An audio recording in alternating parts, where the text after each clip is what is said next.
The psychology of procrastination, why you keep putting things off.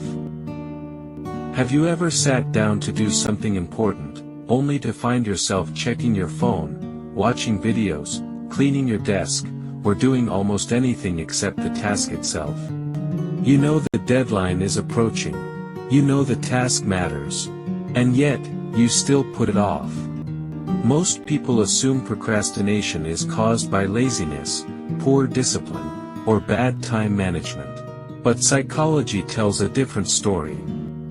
Research suggests that procrastination isn't primarily a productivity problem. It's an emotional problem. In this video, we'll explore the science behind procrastination, why your brain keeps delaying important tasks, and what research suggests you can do about it.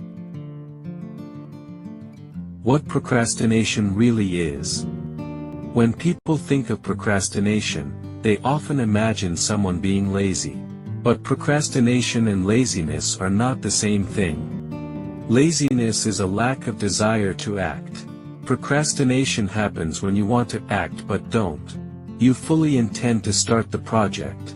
You plan to study for the exam. You know you should exercise. Yet somehow, you keep postponing it.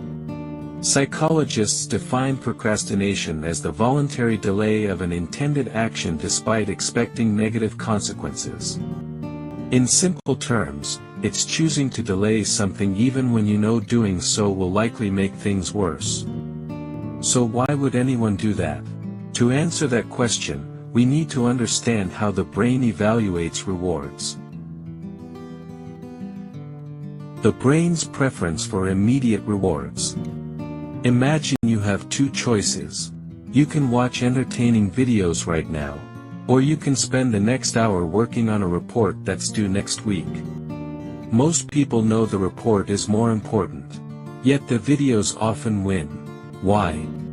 Because the brain naturally values immediate rewards more than future rewards. Psychologists call this temporal discounting. The farther away a reward is, the less valuable it feels in the present moment. Finishing a report may help your future self. But scrolling through social media gives your brain a reward right now.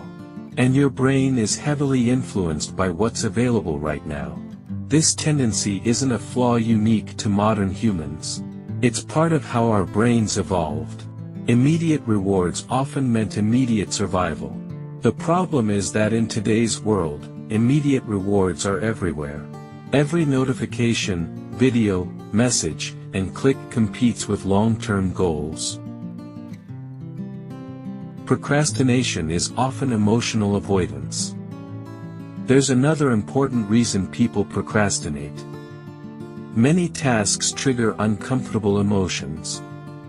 Maybe you're afraid you'll fail. Maybe the task feels overwhelming.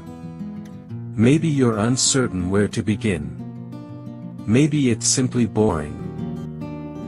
Research suggests that procrastination is often a way of regulating these negative emotions. Instead of dealing with the discomfort of the task, we seek something that makes us feel better in the moment. For example, imagine you need to write an important presentation. The task creates anxiety. Checking your phone reduces that anxiety temporarily. Your brain learns a simple lesson: whenever I feel uncomfortable, I can escape. The relief feels good. So the behavior gets repeated. The problem is that the relief is temporary.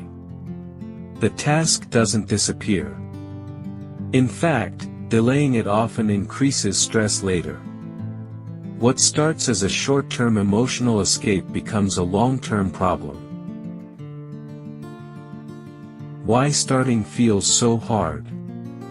One of the most interesting findings in psychology is that starting is often harder than continuing.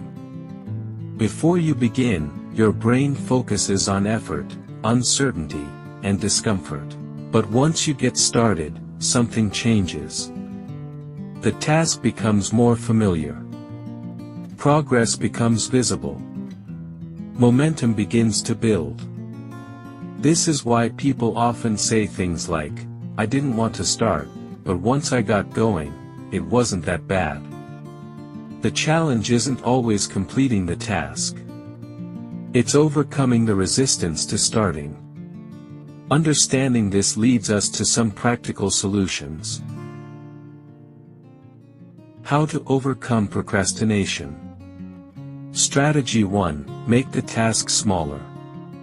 Large tasks create large amounts of resistance.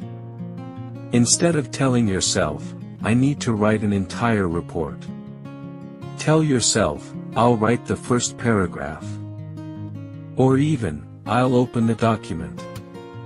Reducing the size of the task reduces the psychological barrier to starting. Strategy 2. Use the 2-minute rule. A popular strategy suggested by productivity researchers and habit experts is the 2-minute rule. The idea is simple.